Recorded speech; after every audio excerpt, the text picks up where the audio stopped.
Hai Voices, maaf ya hari ini agak lebih malam nih. Tapi daripada berlama-lama, gue bakal langsung cepat aja. Bisnis kelas hari ini kita mau lebih fokus spesial kepada Instagram. Nah tapi ada dua topik sebelumnya yang lebih kepada membentuk dirinya teman-teman dan lebih ke bikin teman-teman punya penghasilan tambahan gitu ya. Oke, jadi begini teman-teman. Ini adalah sifat yang ketika teman-teman harus miliki ketika keadaan tidak berpihak kepada teman-teman. Pertama adalah tenangkan diri dan evaluasi, temukan penyebabnya. Jadi emang teman-teman harus cari tahu dulu nih. Misalnya teman-teman ada masalah keuangan, cari tahu dulu kira-kira apa sih masalahnya, apakah teman-teman boros karena kartu kredit atau sering belanja gitu. Temukan penyebabnya. Dan berikutnya adalah curhat atau cerita pada orang terpercaya. Jangan berlarut-larut mengasihani diri sendiri. Mencintai diri sendiri emang penting banget, tapi mengasihani diri sendiri itu yang nggak boleh terlalu dibiarkan terlalu lama gitu. Karena dengan kita mengasihani diri sendiri, itu artinya kita menjatuhkan diri sendiri gitu. Dan akhirnya kita nggak berpeluang dan berpikiran untuk maju ke depan. Berikutnya adalah sadarilah bahwa bukan teman-teman saja yang punya masalah. Orang lain punya masalah lebih berat dan lebih besar dari teman-teman. Nah terkadang dari kita tuh ketika kita kena masalah, gitu kita suka terlalu fokus sama masalah itu sendiri tanpa kita sadari gitu.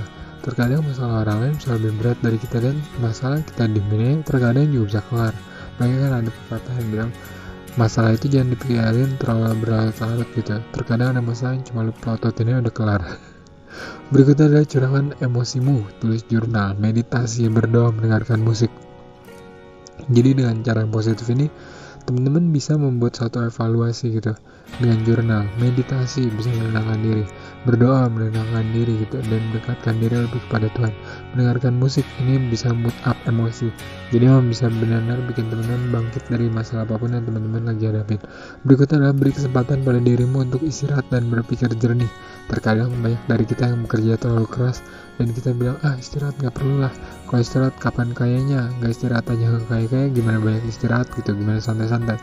Enggak, itu salah, tapi nggak benar juga, tapi nggak salah juga. Jadi bagi sebagian teman-teman yang kerja terlalu keras, istirahat itu penting untuk merecharge diri teman-teman, jadi bisa bekerja lebih optimal, efektif dan efisien lagi. Berikutnya adalah anggaplah ini sebagai tantangan yang harus teman-teman lalui, bukan sinyal untuk mundur.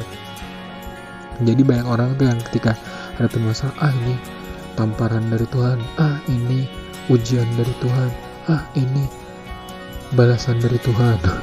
Akhirnya udahlah nggak berani nonton. Bukan itu.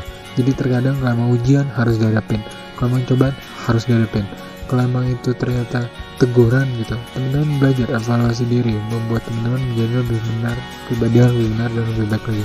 Berikutnya adalah fokus apa yang dapat teman-teman lakukan untuk memperbaiki keadaan gitu. Terkadang baik dari ketika kita ada di posisi salah gitu, kita cuma mikir, masalah ini kapan kelar gitu ya. Sedangkan kita harus berpikir gitu ya, gimana caranya mencari penyelesaiannya, karena itu adalah salah satu jalan yang terbaik. Berikutnya adalah bersyukurlah hal lebih buruk bisa terjadi.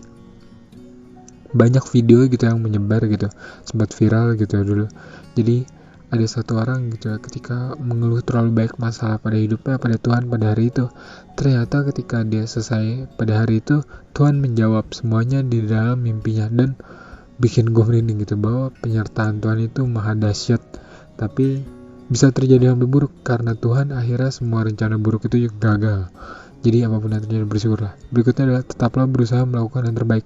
Ini penting banget karena banyak orang yang ketika mengalami satu masalah gitu ngerasa kayak kok begini ya hidupnya, terus kita akhirnya udah nggak mau kasih yang terbaik itu, nggak mau totalitas, akhirnya ya ngerjain apa-apa ugal-ugalan dan nggak memberikan hasil yang terbaik, akhirnya berimpact kepada penilaian orang terhadap diri kita sendiri.